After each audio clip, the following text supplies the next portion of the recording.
Okay, so let's now uh, try to bring Diesel in our application and yeah, start also writing our first Rustasian model with it.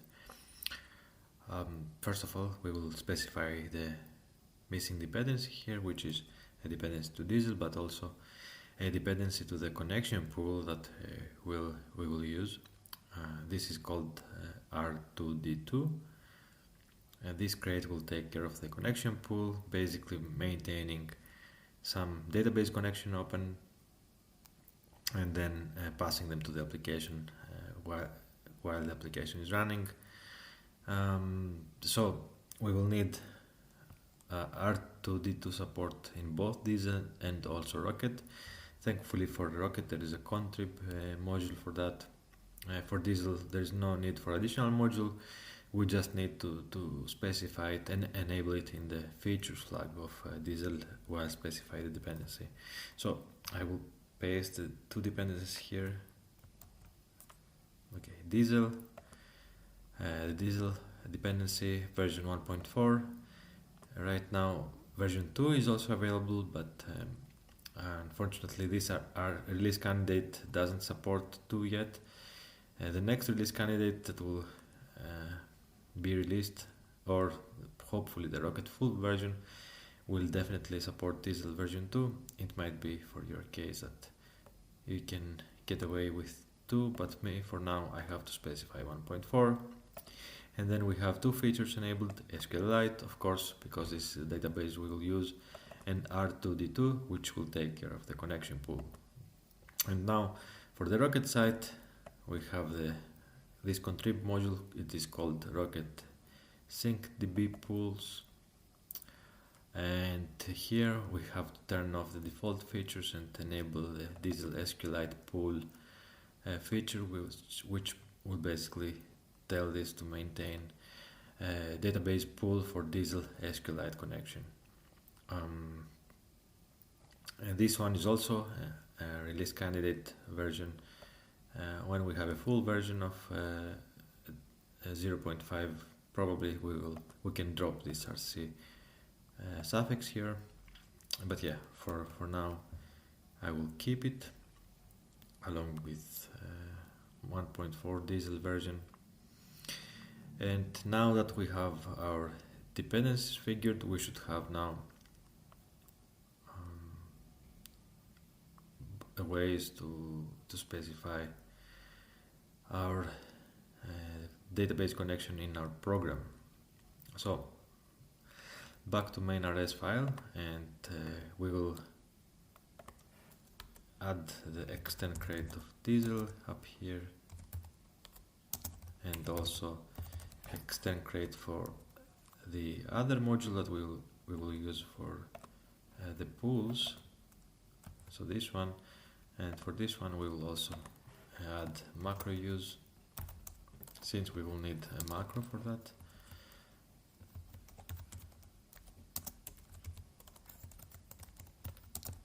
There we go. Okay. So for our endpoints to use the database connection, we will use basically a request card, a very similar concept. Whatever endpoints needs database connection, it will have to specify an argument up here, and then this argument will resolve to a database connection via the R2D2 pool. So Rocket will go to R2D2, it will try to fetch a connection from the existing pool and pass the connection down to the endpoint. Which means, first of all, we need a struct to represent this database connection. We're gonna call this struct dbcon, for example, and then this struct will wrap a Diesel SQLite connection. There we go. So basically we will wrap SQLite connection up here. And in order to configure now this connection, we need to somehow pass the URL to it. So Diesel knows how to connect to the database. The way to do so is with a macro. We will use a macro from Rocket SyncDB tools. This macro is called database. Oh, sorry, like this, database. And then inside here, we will have to specify the database name.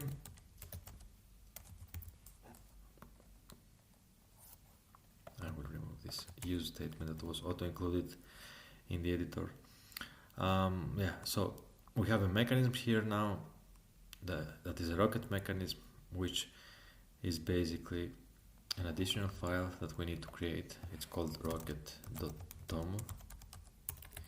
In here we store several Rocket configuration values. It is a way to abstract the configuration values away from our main RS file, so we do not have configuration basically hard-coded in our program.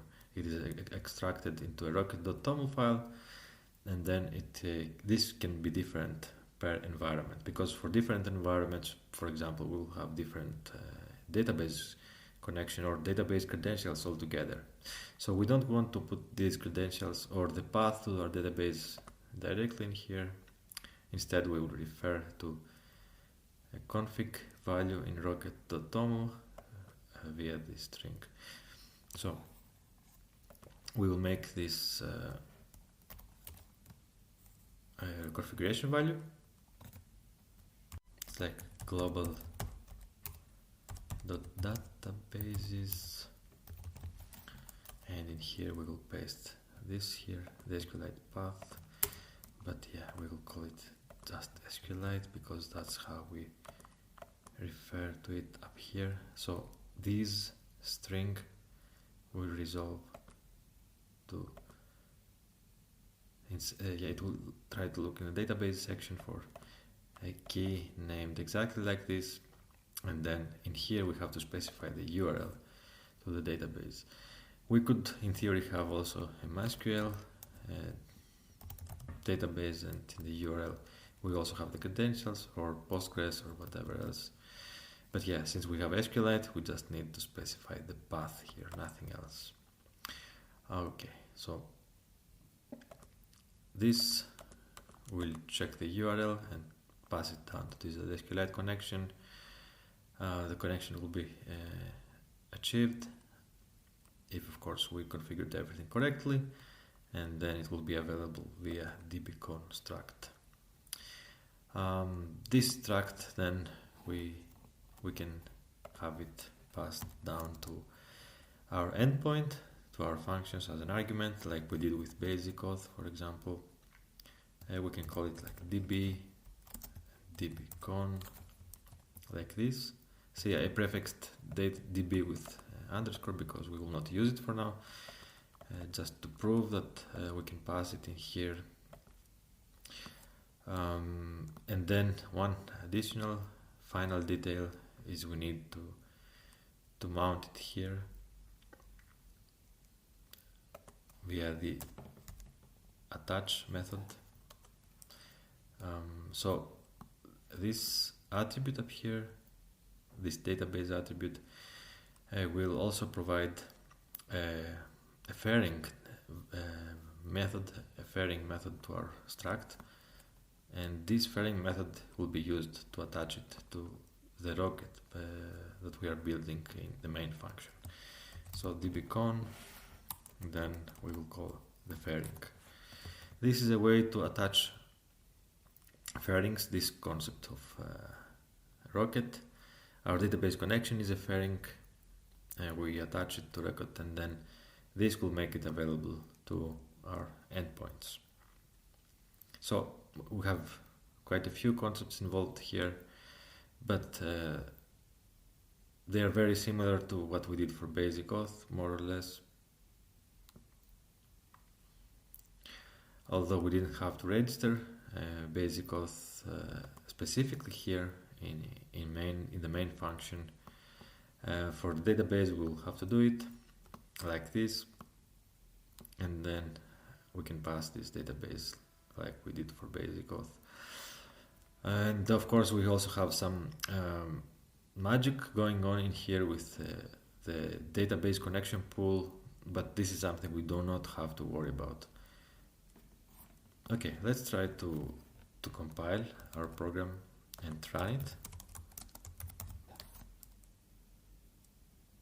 We have some additional dependencies that need to be compiled, and then yeah, the database pools create, and then we will have some indication in our metadata. There we go. So we have this fairings section which contains SQLite database pool. Yeah, this fairing was attached during Ignite in our main function. So yeah, now we have our database ready to be used. We have a connection now passed down here. Let's see how to use it.